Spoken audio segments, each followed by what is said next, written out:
अस्सलाम वालेकुम स्टूडेंट्स, क्या हाल चाल है। इस लेक्चर में हम पोर्टर्स 5 फोर्सेस मॉडल को ब्रीफली डिस्कस करेंगे और फिर इंशाल्लाह पास पेपर्स के ज़रिए आप लोगों के कॉन्सेप्ट्स को मज़ीद स्ट्रेंथन करेंगे।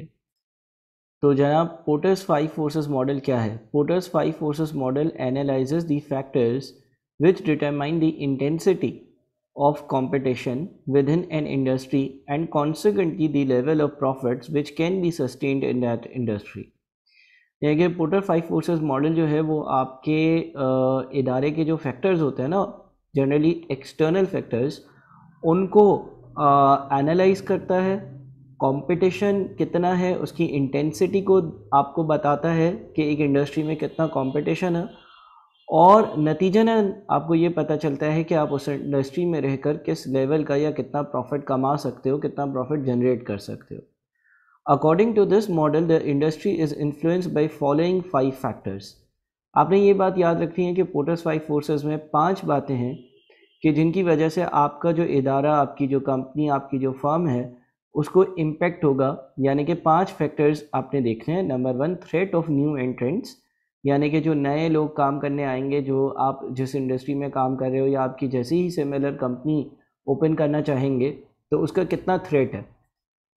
थ्रेट ऑफ सब्सिट्यूट्स, जो आप प्रोडक्ट बना रहे हो वही काम कोई और प्रोडक्ट अगर कर सकता है तो क्या होगा। The bargaining power of buyers, यानी कि जो ख़रीदार हैं उनमें कितनी पावर है, किस हिसाब से पावर, अभी हम देखते हैं। अभी तो हम सिर्फ और सिर्फ लिस्ट डाउन कर रहे हैं चीज़ों को। The bargaining power of suppliers and competitive rivalry.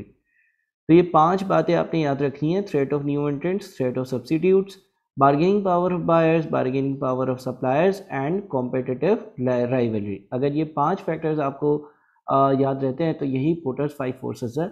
अब हर फैक्टर की डिटेल में जाते हैं कि आखिर फॉर एग्जांपल पहला जो फैक्टर है थ्रेट ऑफ न्यू एंट्रेंट्स, वो क्या है। A new एंट्रेंट will bring extra capacity and more competition.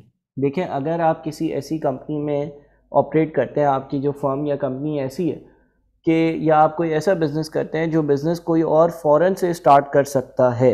मिसाल के तौर पर आप जो है वो लेट से कि एक जो है वो कोई ऐसा काम करते हो जिसके लिए कोई इन्वेस्टमेंट नहीं चाहिए, कोई जो है वो आपको लाइसेंस नहीं चाहिए, और फ़ौरन से आप काम जो है वो स्टार्ट कर सकते हो और आप XYZ ऐसा काम कर रहे हो। फॉर एग्जांपल लेट से कोई टैक्सी सर्विस है कि एप्लीकेशन के थ्रू जो है वो कस्टमर्स टैक्सी बुलाते हैं और आप जो है वो एक पर्टिकुलर जो है वो टैक्सी कंपनी में एज अ कैप्टन काम कर रहे हो, और वो काम हज़ारों दूसरे और लोग भी स्टार्ट कर सकते हैं विदाउट एनी सिग्निफिकेंट इन्वेस्टमेंट।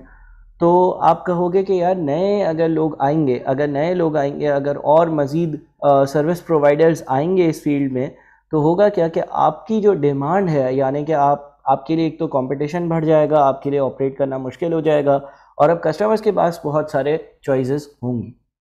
तो देखिए, कुछ बिजनेसेस ऐसे होते हैं कि जिसमें एंट्री रिक्वायरमेंट बड़ी मुश्किल होती है, और उसमें जो है अगर आप ऑपरेट कर रहे हो तो आपको थ्रेट नहीं होता नए एंट्रेंट्स का, और आप आराम से काम कर रहे होते हैं। मिसाल के तौर पे लेट से हम ये कहते हैं कि आप जो है ना वो गाड़ी की एक फैक्ट्री ओन करते हो, यानी कि उसमें गाड़ियाँ बनती हैं और बिकती हैं।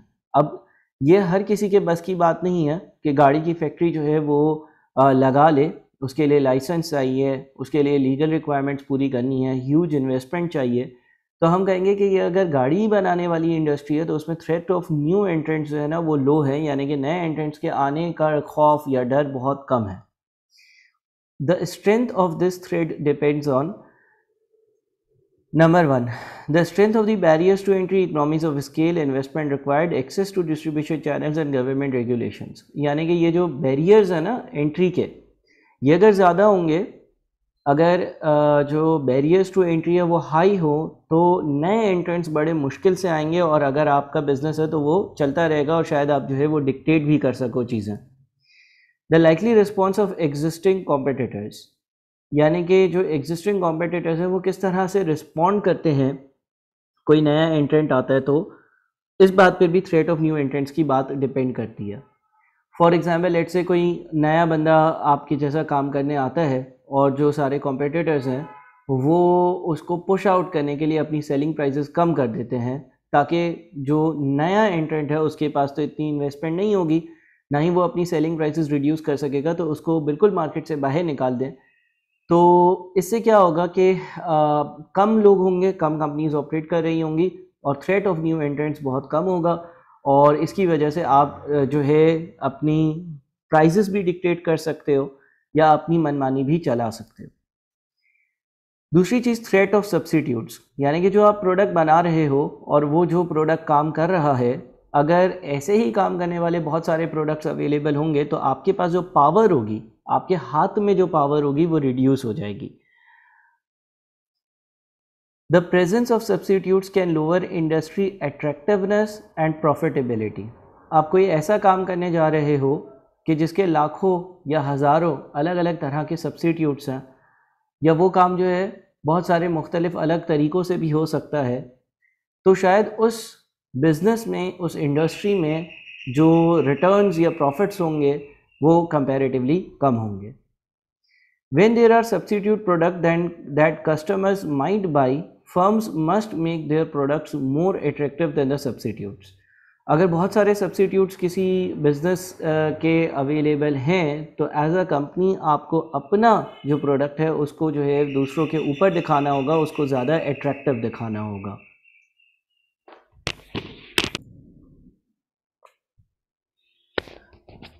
अच्छा जी, तो अगर आपका कोई प्रोडक्ट ऐसा है जिसके बहुत सारे सब्सिट्यूट्स अवेलेबल हैं, तो उस केस में आपको अपने प्रोडक्ट को जो है ना वो स्टैंड आउट करवाना होगा, अदरवाइज़ आप जो है वो इतना अच्छा प्रॉफिट मार्जिन अर्न नहीं कर सकोगे।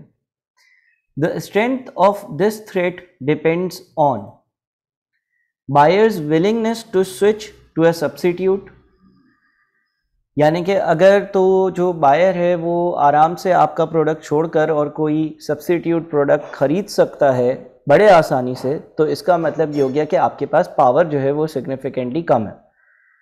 मिसाल के तौर पर लेट से कि आप जो है वो एक एयरलाइन सर्विस ऑपरेट करते हो जो लेट से एक शहर से दूसरे शहर लोगों को लेकर जाती है, साथ में ऐसी ही कोई बस सर्विस भी लॉन्च हो जाती है या रेल सर्विस भी लॉन्च हो जाती है जो कि सेम काम सेम पर्पस के लिए बनी हुई है। तो और बायर के पास ऑप्शन है, बायर आराम से दूसरे सब्सिट्यूट पर जा सकता है। इस केस में प्रोबेबली अगर आपकी सर्विस यूनिक नहीं है, फॉर एग्जांपल लेट से सेम टाइम लेती है, सेम तरह का एनवायरनमेंट देती है, तो फिर आप ज़्यादा प्राइस चार्ज नहीं कर पाओगे। Relative price and performance of the substitute, क्या जो सब्सिट्यूट है वो तकरीबन उसी प्राइस का है और सेम परफॉर्मेंस देता है या नहीं। अब जिस तरह से मैंने एयरप्लेन्स और रेलवे वाली एग्जांपल दी, उसमें ऐसा नहीं है। एयरप्लेन्स जो हैं वो एक क्विक सर्विस है as compare to railway service, और दोनों की जो सब्सिट्यूशन है वो इतनी स्ट्रॉन्ग नहीं है, इसीलिए एयरप्लेन्स की और रेलवे सिस्टम की जो प्राइसेस होती हैं उसमें भी सिग्निफिकेंट डिफरेंस होता है। इसके अगेंस्ट अगर आप कोई लेट से दो कोल्ड ड्रिंक्स की बात कर लो जो एक दूसरे के सब्सिट्यूट्स हैं, या जूसेस की जगह कोल्ड ड्रिंक्स, कोल्ड ड्रिंक की जगह जूस, और उसमें अगर प्राइस का सिग्निफिकेंट डिफरेंस हो लेकिन दोनों चीज़ें सेम काम कर रही हों तो सब्सिट्यूशन हो जाएगी। Cost of switching to substitute, कभी कभार ऐसा होता है कि आप किसी सब्सिट्यूट पर जाते हो, उसकी एक कॉस्ट होती है, अगर वो कॉस्ट कम होगी तो लोग स्विच करने में देर नहीं करेंगे। फॉर एग्जांपल आपने एक इंटरनेट सर्विस लगाई हुई है और अगर वो इंटरनेट सर्विस आपको अच्छे कनेक्शन या अच्छे सिग्नल्स नहीं दे रही है, अच्छी सर्विस नहीं दे रही है, और आप उस इंटरनेट सर्विस ऑपरेटर को स्विच करवाना चाहते हो, उसके अगेंस्ट आपको जो है वो लेट से इंस्टॉलेशन चार्जेस दोबारा से किसी और कंपनी को पे करने पड़ेंगे, तो इसमें जो cost of switching to substitute होगी वो बहुत ज़्यादा होगी। इसी तरह से अगली चीज़ है the bargaining power of buyers. Buyers can reduce the profitability of an industry when they have considerable buying power, यानी कि जो बायर्स हैं या आपके प्रोडक्ट के जो ख़रीदार हैं, वो ख़रीदार अगर बहुत पावर रखते हैं तो वो आपकी प्रॉफिटेबिलिटी को कम कर सकते हैं।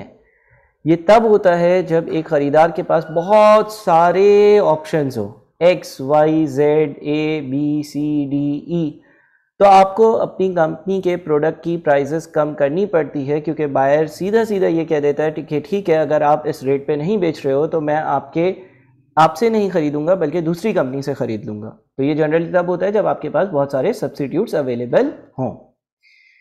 The strength of this trade depends upon the volume of purchases. Cost of switching from one supplier to another, again वही वाली बात आ जाती है कि बायर के पास पावर कब होगा? बायर के पास पावर तब होगा जब cost of switching from one supplier to another बहुत लो हो, यानी कि आपने यार एक चीज़ बंद करी और दूसरी चीज़ पर चले गए।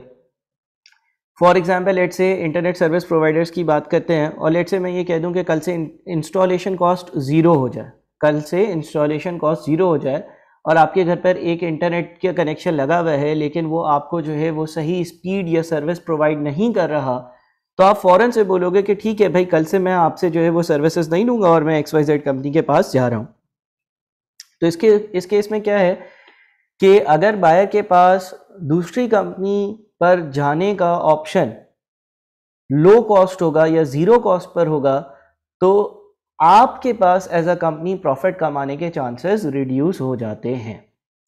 The amount of information buyer has about suppliers and prices, कभी कभार ऐसा होता है कि बहुत सारे सप्लायर्स अवेलेबल होते हैं लेकिन बायर के पास जो है वो लिमिटेड नॉलेज होती है, इतनी ज़्यादा नॉलेज नहीं होती है। आप कोई चीज़ लेने गए हो, लेट से आप जो है वो एक लैपटॉप लेने के लिए सेकंड हैंड लैपटॉप की एक मार्केट में गए और आप पहली दुकान पर गए और उसने बोला यार ये लैपटॉप 25,000 का, जो आपको पसंद आया उसने बोला ये लैपटॉप 25,000 का।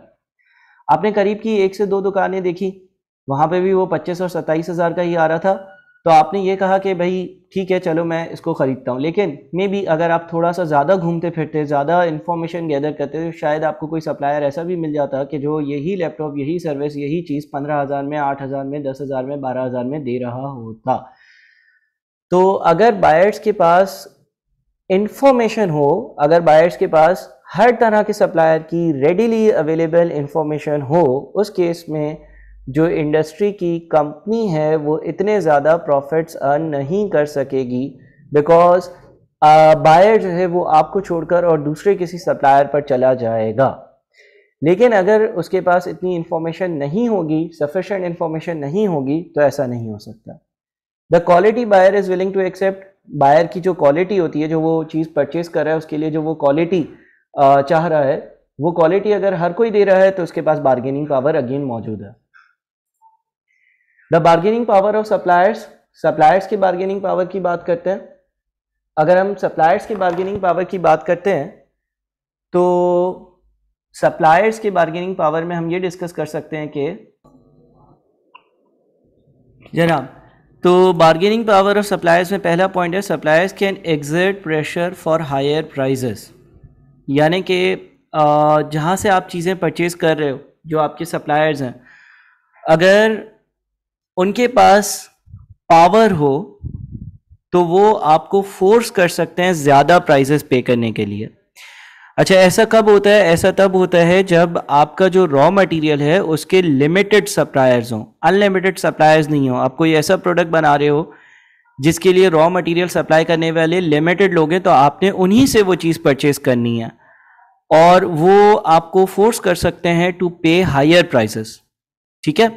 और उस केस में क्या होगा? उस केस में आपको वो हायर प्राइस पे करनी पड़ेगी, यानी कि एक कंपनी जो अपना प्रोडक्ट बना रही होगी वो सप्लायर से महंगे दामों में कोई चीज़ ख़रीद रही होगी क्योंकि सप्लायर कम है, और जब वो आगे फिर उस चीज़ को बेचेगी तो जाहिर है अगर उसके रॉ मटेरियल की कॉस्ट ज़्यादा होगी तो फिर आगे फिनिश गुड्स की कॉस्ट भी ज़्यादा होगी। इसको आप इस तरह से समझ लें कि लेट से एक स्टूडेंट है और वो स्टूडेंट जो है वो कोई प्रोफेशनल क्वालिफिकेशन के कोर्स में एडमिशन लेना चाहता है, लेकिन उसके सामने एक ही इंस्टीट्यूट अवेलेबल है। उस केस में जो सप्लायर है which is institute for the student, जो कि एक आप कह लें कंज्यूमर है, जो भी वो इंस्टीट्यूट प्राइस चार्ज करेगा वही उस स्टूडेंट को पे करनी पड़ेगी। ऑन द अदर हैंड अगर उस स्टूडेंट के पास 100 ऑप्शंस आ जाएं तो जो बार्गेनिंग पावर ऑफ सप्लायर्स है, यानी कि जो सर्विसेज सप्लाई कर रहे हैं, जो एजुकेशन डिलीवर कर रहे हैं, उनकी पावर ख़त्म हो जाएगी। The strength of this thread depends upon number of suppliers. Low number will mean supplier will have more power. ज़्यादा सप्लाई, अगर कम सप्लायर्स होंगे तो उनके पास पावर ज़्यादा होगी। The threat of new entrants, lower threat will mean supplier will have more power. Threat of new entrants, अगर lower threat है यानी कि न्यू एंट्रेंट्स आराम से आ सकते हैं, तो सप्लायर के पास जो है वो ज़्यादा पावर होगी।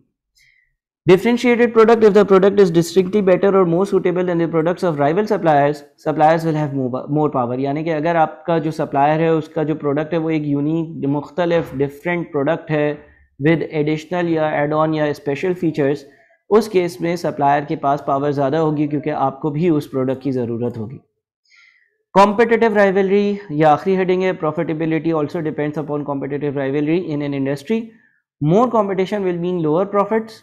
Competitive actions might take the form of price competition, advertising battles, improved after sales service or introducing new products. Competitive rivalry यानी कि इतना ज़्यादा competition हो, आपकी जिस इंडस्ट्री में आप ऑपरेट कर रहे हो उस इंडस्ट्री में अगर बहुत ही ज़्यादा competition होगा तो आप जाहिर सी बात है बहुत ज़्यादा प्रॉफिट चार्ज नहीं कर सकते हो। आप अपने ही आप में एक बैटल में जो है वो इंगेज रहोगे, कभी प्राइस कंपटीशन हो रहा होगा, कभी एडवर्टीजमेंट बैटल्स हो रही होगी, कभी आप सोच रहे होगे कि मैं इम्प्रूव्ड आफ्टर सेल सर्विस दूँ और नए प्रोडक्ट्स को इंट्रोड्यूस करो and so on so forth. तो देखिए ये पोर्टर्स 5 फोर्सेस में हमने ये 5 बातें पढ़ी कि ये 5 बातें एक इंडस्ट्री में एक फर्म या एक कंपनी देखती है और उससे उसको ये अंदाज़ा होता है कि वो कितने प्रॉफिट्स अर्न कर सकेगी। हम अब इसके जब क्वेश्चन एंड आंसर सॉल्व करेंगे तो उसमें मज़ीद डिटेल्स पर जाएंगे और उसमें आपके कॉन्सेप्ट्स मज़ीद क्लियर होंगे जब हम अपने क्वेश्चन सॉल्व करते करते इन कॉन्सेप्ट्स को रिपीट करेंगे और उसमें अप्लाई करेंगे। अच्छा जी, कुछ और चीज़ें, the strength of the threads depends upon number of competitors and size of rival firm, same size means more competition. यानी कि अगर कॉम्पिटिटर्स ज़्यादा हैं तो कॉम्पिटिटर राइवलरी ज़्यादा होगी। अगर साइज ऑफ राइवल फर्म्स यानी कि जो आपके राइवल्स हैं उनका साइज सेम है तो ज़्यादा कॉम्पिटिशन होगा क्योंकि हर किसी के पास इक्वल पावर होगा। Switching, suppliers will compete if buyers can switch easily. अगर बायर आराम से स्विच कर सकता है सप्लायर को तो सप्लायर्स जो है वो ज़्यादा कॉम्पिटिटिव राइवलरी शो करेंगे अपने बायर्स को या कस्टमर्स को रिटेन रखने के लिए।